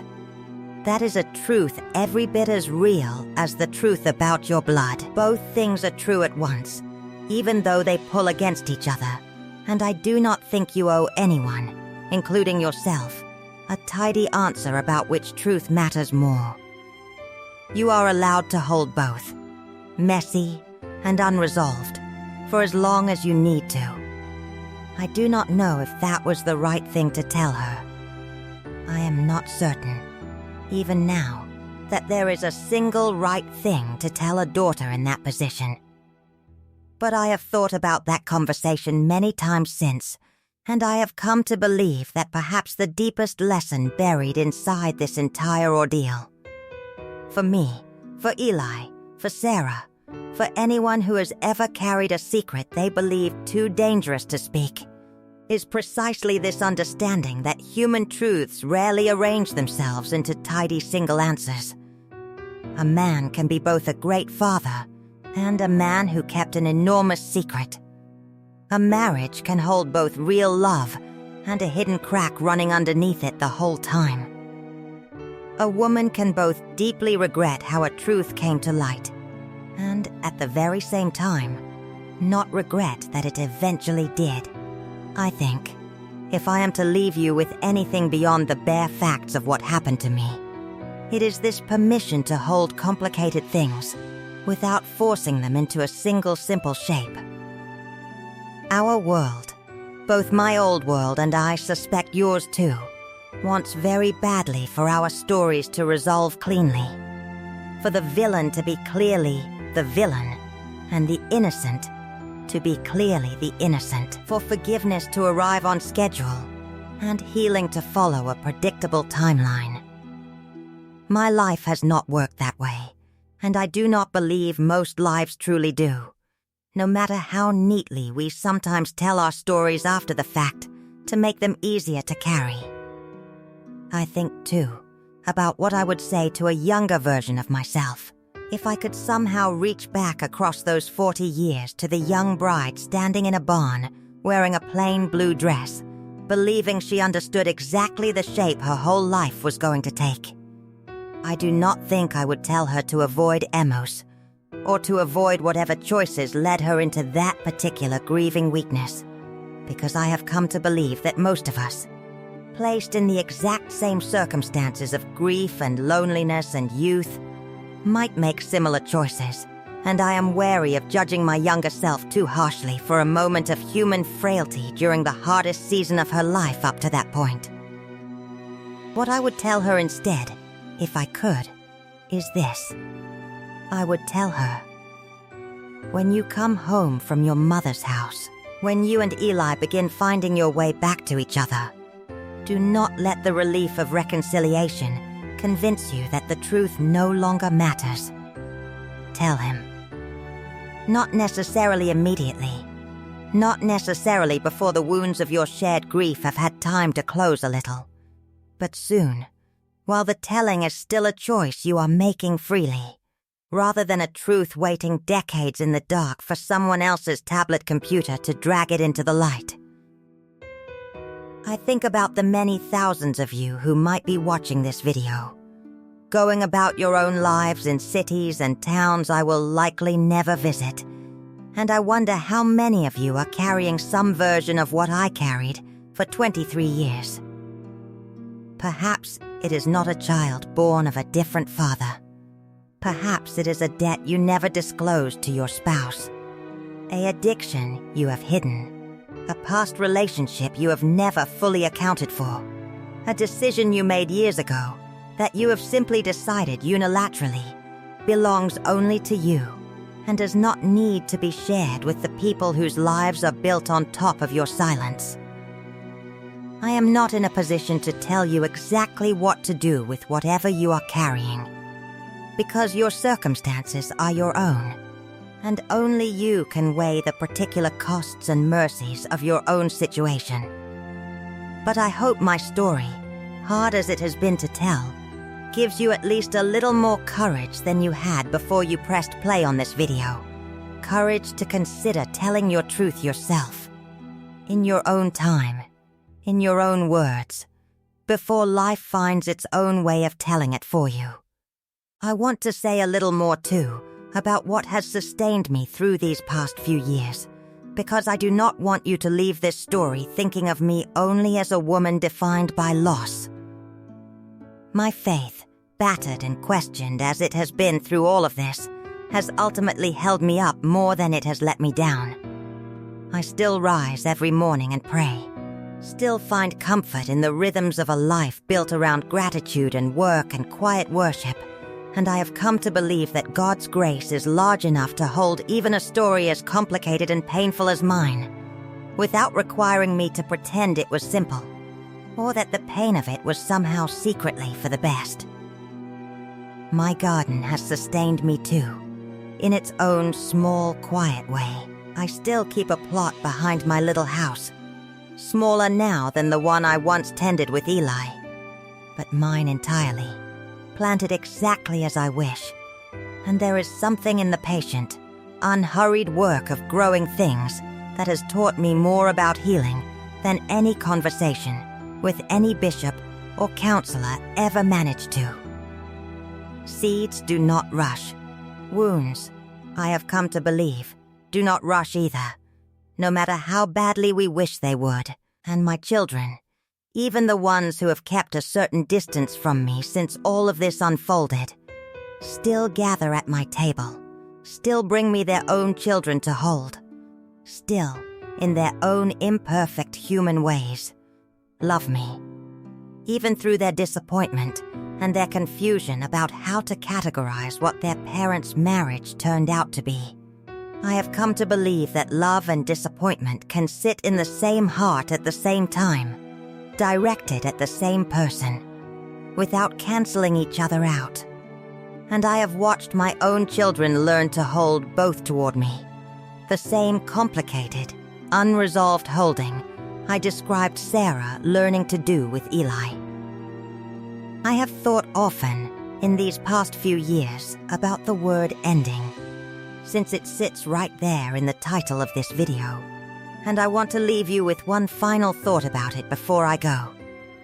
When I was young, I believed an ending was a single moment, a door closing, a line drawn, a before and an after that a person could point to clearly and say, "There, that is where it happened. That is the exact hour my old life stopped, and my new one began." I do not believe that anymore. I have come to believe that most real endings, the kind that reshape an entire life, are not single moments at all, but long unspooling threads, made up of 100 smaller moments strung together, a chicken pot pie left uneaten, a fence rail sat upon in silence, a box of winter clothes carried through a narrow doorway, a granddaughter's small hand reaching for mine, a bishop's gentle scripture read aloud at a familiar table. The doctor's sentence in that little examination room was not in truth the ending of my marriage. It was only the moment the ending, which had perhaps already been quietly underway for 23 years, without either Eli or myself fully admitting it, was finally allowed to become visible to both of us and to the family we had built together. I do not know what shape the rest of my years will take. I am 61 years old, and I have already lived through more than most people's share of joy and more than most people's share of sorrow, often tangled so closely together that I could not always tell, in the moment, which one I was living through. I still tend my garden. I still hold my grandchildren. I still pray every morning and every evening, the same prayers my own mother taught me, though I say them now with a heart that understands, in a way it did not used to, how much complexity a single human life can hold without breaking entirely apart. I still love Eli, in whatever strange, wounded, unresolved way a person can love someone they have chosen to live apart from, and I suspect I will love him in that same complicated way until the day I die, because 40 years of a shared life does not simply evaporate, because trust once did. If there is a single thing I hope you carry away from this long afternoon we have spent together, it is not a lesson about Amish life, or about genetic testing, or even really about marriage specifically.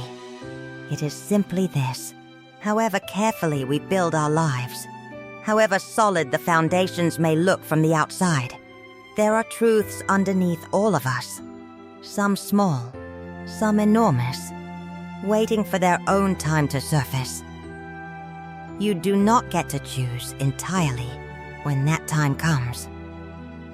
But you do get to choose, for as long as you are given the chance, whether you are the one who speaks the truth, or whether you leave that task to time, and to chance, and to strangers with tablet computers, who will not choose a kind hour for it, and will not soften the telling for your sake. I want to thank you for sitting with me through this whole story, for staying with an old woman as she walked you through the hardest chapter of a very long life. If this story moved you even a little, I ask you again, please make sure you have liked this video, and please, if you have not already, subscribe, because there is more of my life I want to share with you. More chapters, some hard, some, I promise you, quite joyful, and I would love for you to be here for those too. And before you go, scroll back up if you have not already, and tell me in the comments where in this wide world you are watching this from. I read every single one, and it means more to me than you could possibly know. That my small life, lived out on a quiet farm you will likely never see, has found its way into so many homes so far from mine.